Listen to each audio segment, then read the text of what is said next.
Okay, hai, selamat petang. So, sebelum ni kita belajar untuk menyediakan penyata mengira modal awal atau modal akhir. So, perkara yang kedua yang kita akan belajar dalam rekod tak lengkap ialah penyata mengira untung atau rugi bersih.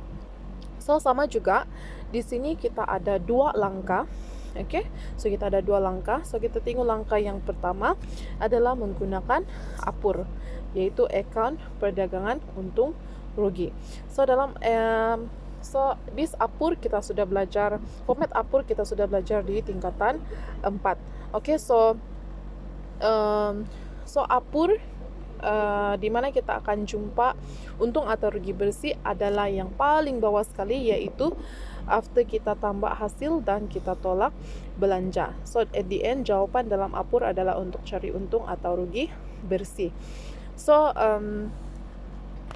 kalau kamu dapat kalau soalan tu bagi untung kasar, so untung kasar kamu akan tambah hasil dan kamu akan tolak belanja.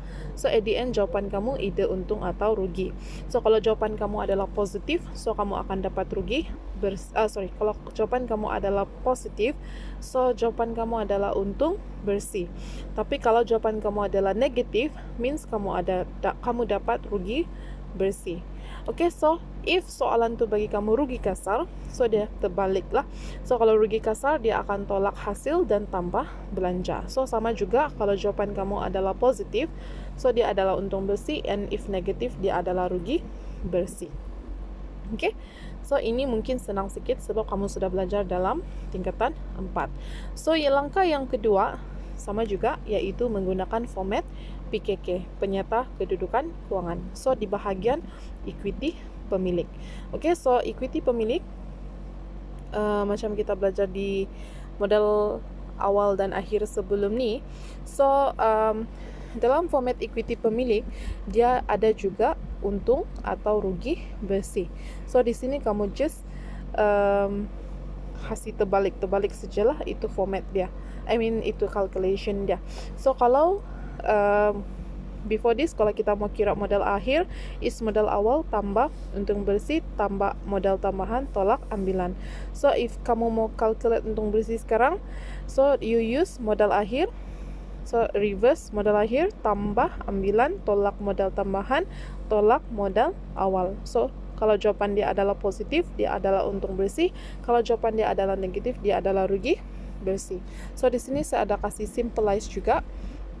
Okay, so untung atau rugi bersih sama dengan modal akhir tambah ambilan tolak modal tambahan tolak modal awal. Okay, so kalau jawapan kamu adalah positif, untung bersih. Kalau negatif, dia adalah rugi bersih.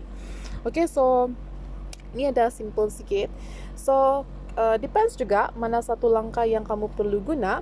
So kalau soalan tu beri kamu butir modal awal, modal tambahan dan ambilan, so you have to use langkah yang kedua. So this one lah, guna format PKK. Kalau soalan tu suruh kamu kira untung, menyediakan penyata mengira untung atau rugi bersih, tapi dia bagi kamu hasil dan belanja, so you have to use APUR lah, akaun perdagangan dan untung rugi punya format. Okay, so if you got any question, so I will give you exercise after this. Kalau ada soalan boleh tanya. Okay, thank you.